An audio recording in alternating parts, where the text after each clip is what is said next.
to talk about managing relationships with your restaurant and brand customers on social media today.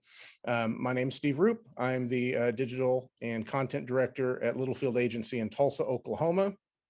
And for a second, I want to kind of focus on relationships and what that means. When you're talking about managing relationships, relationships are good and bad, right? And anyone that kind of saw the promos or knew this was coming up was probably thinking, I know bad relationships online. I know trolls and negative comments and all the bad stuff, and I hate it because we all do. And I want to learn more about it. So maybe that's why you're here. And we're definitely going to get to that part. But you might be kind of shocked to know before you can deal with the bad, you have to really grow the good. And so this first part, we're going to talk a lot about like creating a good environment and a healthy environment online for your users and diners and fans. So here we go. Everyone ready? Ready. See everyone nodding their heads too. No, I don't. Yes. I can't see anybody.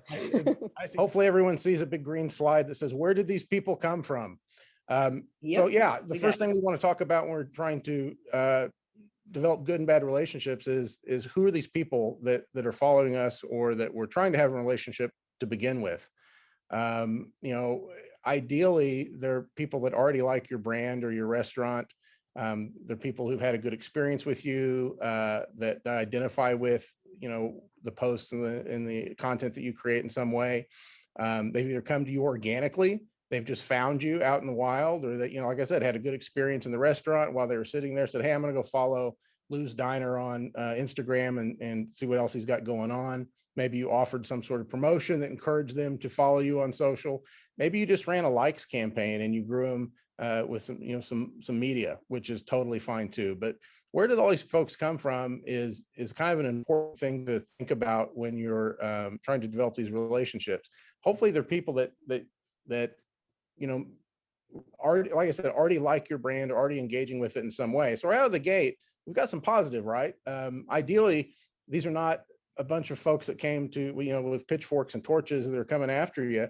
These are people that already like you in some way. So how do we keep them liking us? How do we keep them in the positive? That's what we're going to talk about here.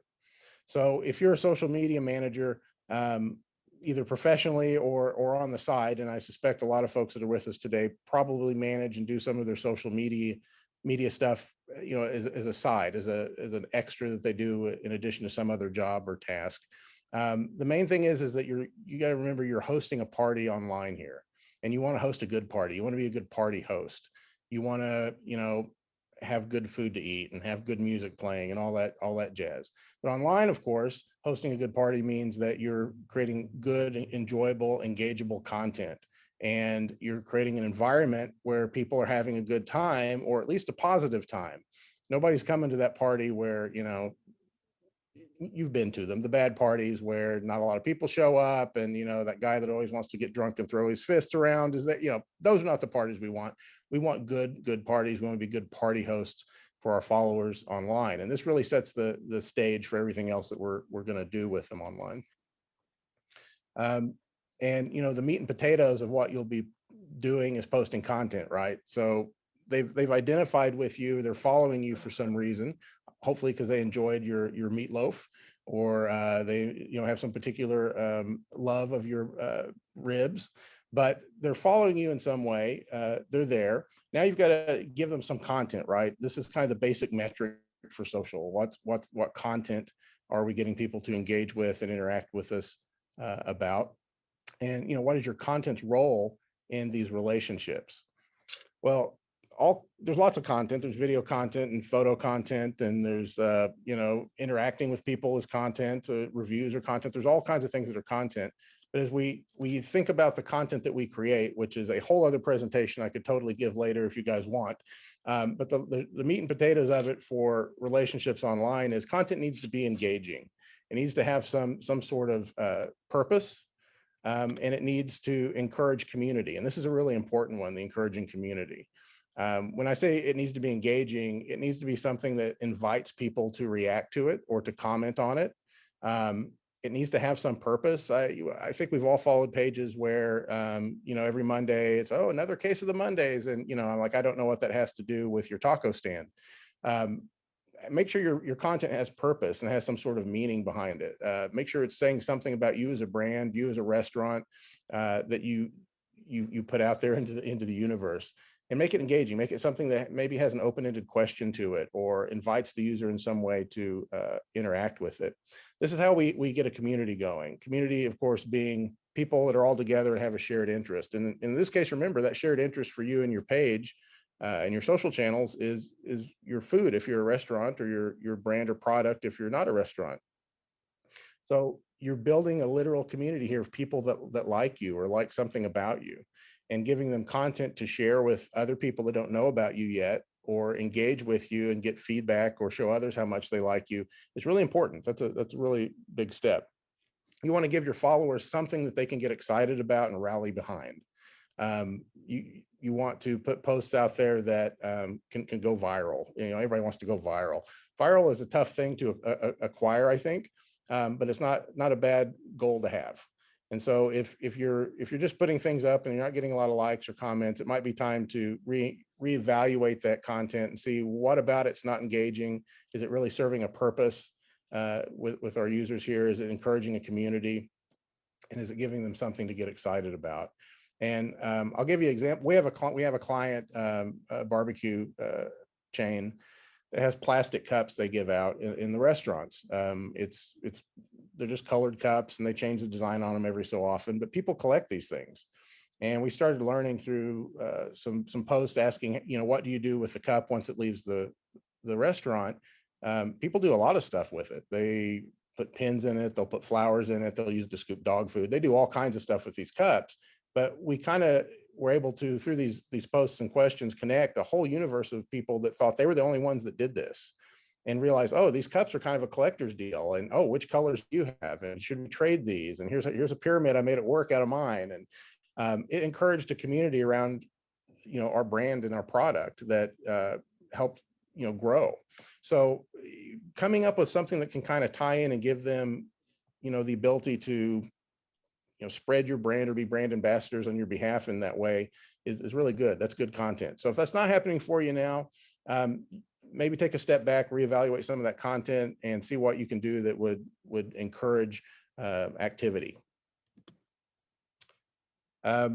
And in terms of relationships, you always want to treat your followers as if they were standing right in front of you, because we're all kind of keyboard commandos these days, and we're behind a screen. It's easy to forget that there's a human on the other side, and we'll get to those folks later in the talk here, the ones that forget that you're the human too. But it's pretty easy to kind of dismiss with a quick reply or a short comment people that are asking questions or in some way trying to get some engagement out of you online. You really want to act as if they're right in front of you, as if they're in your restaurant, in your diner.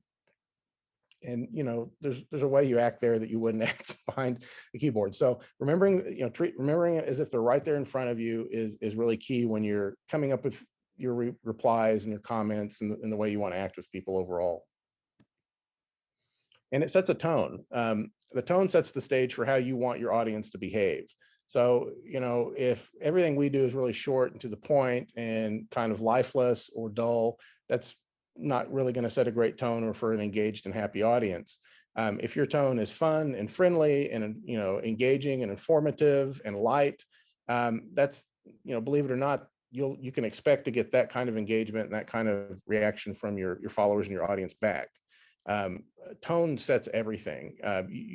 We actually create at Littlefield voice and style guides for clients. So it's tough, but like you want to identify what the brand's voice is, what we think their audience wants to hear from them, and we just outline that in a document. So it doesn't have to be a deep one, but for yourself, taking that time before you post or start building your page and your audience out, determining what you want your tone to be and how it represents your brand and what you can kind of think you'll expect back from your users is some pretty valuable research and some pretty good planning to do ahead of time.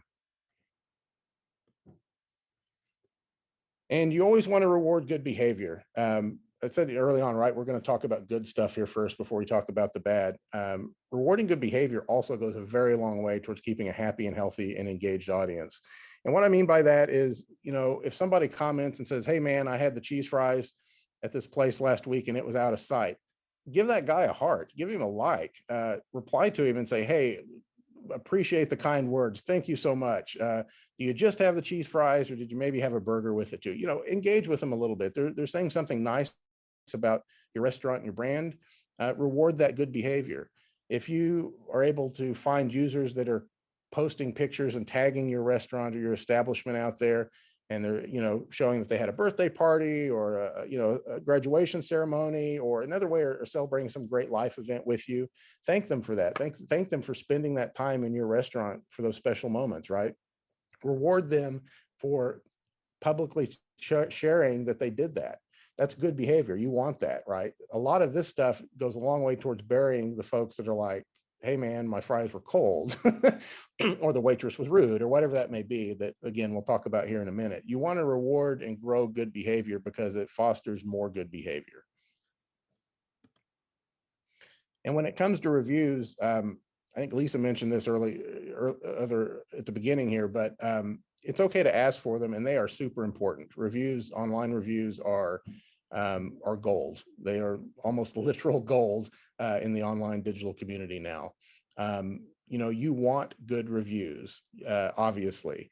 And, you know, Facebook's changed the way they do reviews a little bit. Now it's do you recommend or not recommend? It's more kind of a thumbs up, thumbs down system. But Google still has reviews. Yelp obviously does reviews. Reviews still exist out there on a, you know, kind of scaled system. And you want to encourage people to leave you a review, in particular if they've just had a positive experience with you. So if someone has, you know, posted online that they had a great time at your restaurant and the food was delicious and all this, send them a quick note and say, hey, thanks for love the feedback. Thank you. We're so glad you were able to do that. If you wouldn't mind sharing that as a review, it would make our day. And they'll do it. They're happy to do it. If, you know, in your restaurant, if the staff has had a good interaction with someone as they're leaving, as they're settling their bill, ask them for the review while they're feeling good about it. It's okay to ask, because most of the time people don't think to leave positive reviews. They only think to leave a review when they're mad about something. So if you have a lot of negative reviews, it's probably because folks haven't been encouraged or asked for when they have the positive interactions. So it's okay to ask for positive reviews, ask for reviews, period. But in particular, when someone's in a good mood and had a good experience. Now what you're probably here for, dealing with trolls and online monsters, and they come in all shapes and sizes. There's, no matter how good your community is, there's always going to be that guy that wants to show up and kind of, you know, ruin it. Someone who's had a negative experience, or they're just negative in general overall. Usually that shows up in the form of a really nasty review or comment on an otherwise seemingly innocent post about, you know, a special you've got coming up or an event at the restaurant. Trolls are, they tend to not thrive in positive environments. And so all the talk earlier about creating a positive environment, this is where it pays off. You want to have a healthy, positive group of followers and an audience that when a troll comes in and wants to start, you know, kind of causing trouble, they're not going to find it. You've got a community now you've built up that has a chance to deal with that troll when maybe you don't have to. And I'll tell you what I mean by that. If you've got someone who's come in and they're saying some negative stuff in a thread, give it a little bit and see if some other folks don't come in and counter that on your behalf, which is way stronger than you, the brand, coming in to do it, right? You have an army of goodwill ambassadors out there. Let's see what they can do for you. So if someone comes in and says, oh man, every time I go in there, the staff's rude and the place is dirty and the food's terrible, blah, blah, blah, blah, blah, blah, blah. Give it a few minutes and see if you don't get a few of your more happy, engaged users saying, hey, you know, that's not my experience at all. And maybe you had a bad one-off there, but that's not at all what we get there. I love this place. You'll be surprised. If you've got a really good, engaged, strong, happy audience, they tend to come to your defense. They'll come to your defense in places you may never even see online. But in particular, they'll come to your defense on your page and in your posts. So give them a chance to do that. If that doesn't happen and you have to step in as the brand, remember that whole kill them with kindness line. That's totally at play here. You can only be positive with these folks, and that's it. You never want to try to stoop down to their level, of course. So try to stay positive with the trolls. And, you know, if they're constantly negative and they're saying a lot of stuff and you're not able to kind of help them, you can hide them on Facebook. And hide is different than a delete. I wish every social platform had this option, to be honest, but on Facebook, when you delete a person's comment, that person knows it, and it usually just gives fuel to their fire to come back and be even worse. Oh, this brand is censoring me. They're deleting my comments. They can't take the truth, or whatever other junk they want to come back with.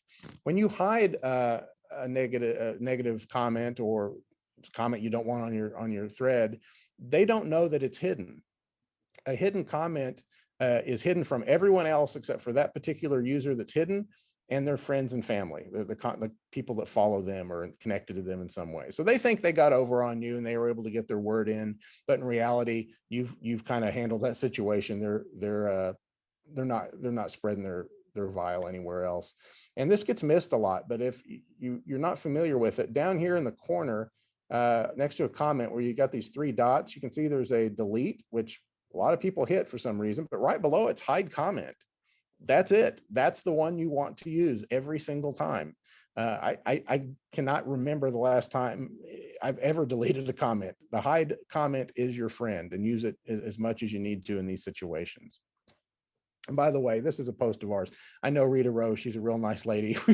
We don't delete or hide her comments. So just as an example here, that's where you find that. So you can hide comments. That's how you do that. Always do that. Also take these guys offline. Take them private. You don't need to have it out with them in a feed or in a thread. It gets gross real quick. Just take these folks that want to complain, and you know, by the way, a lot of people will have a legit complaint. If they may have an issue that is real and they're not just trolling or being mean spirited or whatever. You want to help them, but take this stuff offline, take it private. And when you get a chance to, ask them this, in particular, if you're a restaurant. Oh no, what happened when you spoke with the manager? This is my favorite line for folks that want to come on and complain about our restaurant clients. What happened when you spoke with the manager? This does a couple of things. One, you probably weren't there or present when whatever the issue was that they're telling you about or complaining about happened. But it also kind of shows them, it pushes back and trains this user. You're doing a real community service for the whole restaurant industry here. You're telling them that, you know, there is a mechanism for your issues and you should really take care of this in the moment. You know, a day later after you've left and through the anonymity of the internet, complaining to Facebook, hoping that you're going to get a gift card or a free meal of some type, isn't usually the best use of our time or yours. What happened when you spoke with the manager? You're explaining, deal with it in the moment. And most of the time they'll say, oh, I didn't speak with the manager. Oh, okay, well, great. Well, if you could, next time, the manager is always the first line of defense. They're happy to help you. They'll take care of it right there in the moment. But here, what can I do for you today, right? Give that opportunity to kind of retrain them not to use Facebook as an instant complaint system. Let them deal with it in the store. And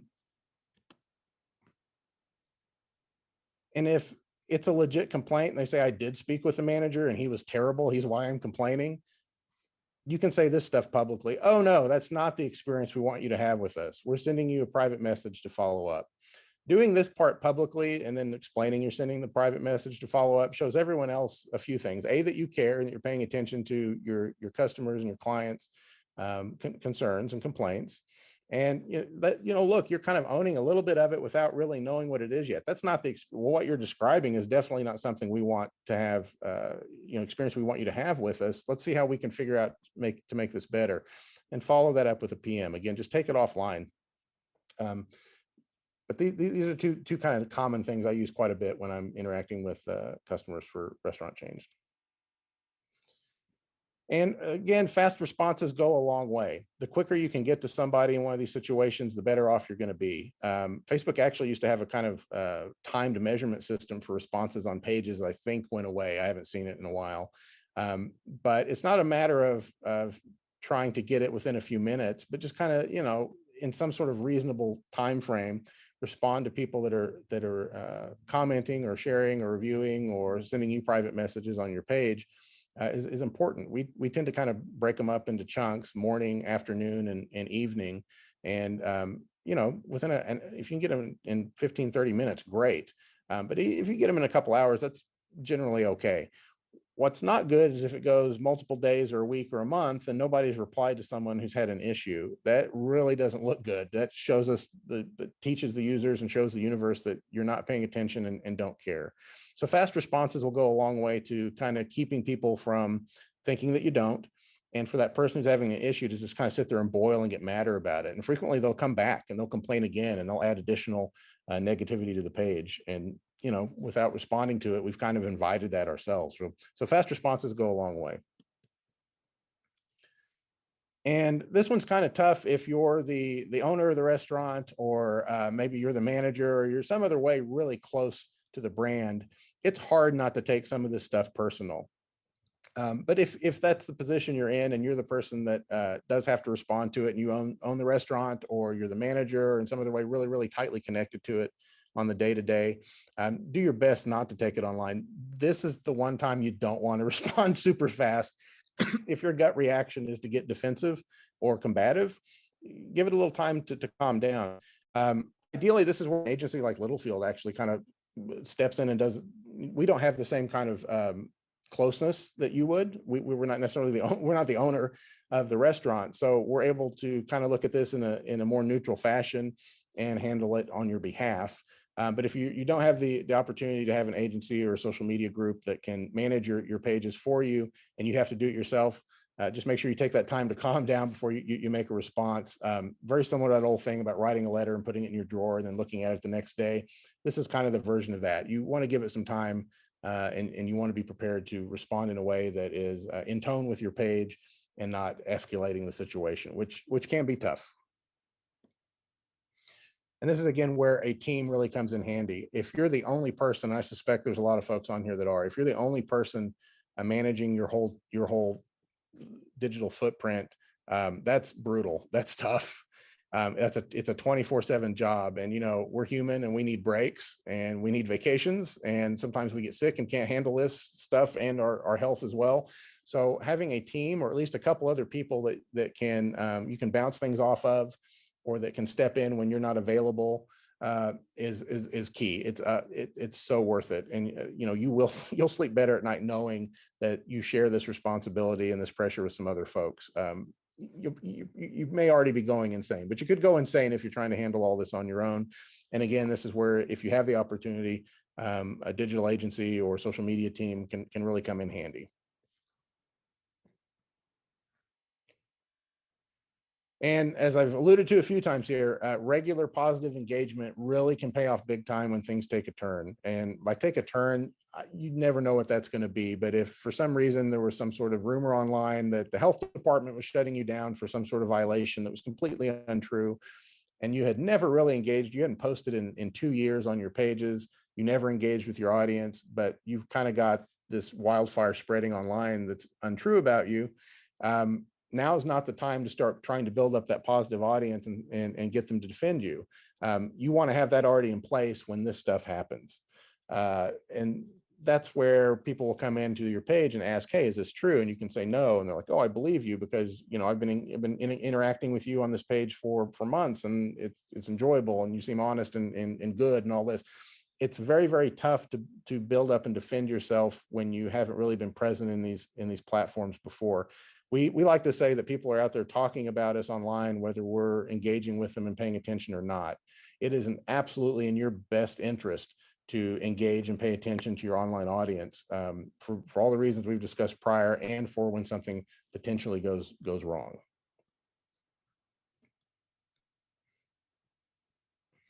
And you know, and overall, you want to be helpful and human. This part's a little weird sometimes, but you know, quite frequently when we're managing a client's page, we have links to the restaurant's menu and hours and all that stuff. It's all right there on the page. But we get quite a few that'll PM in and ask, so on the menu, what's on the menu? When are you open? What are your hours? So, you know, these are all things they could probably find either on the page or with a simple Google search. But that's okay. do that Google for them, send them that link, answer that question, because it is another opportunity to have some positive engagement and a positive experience with the brand.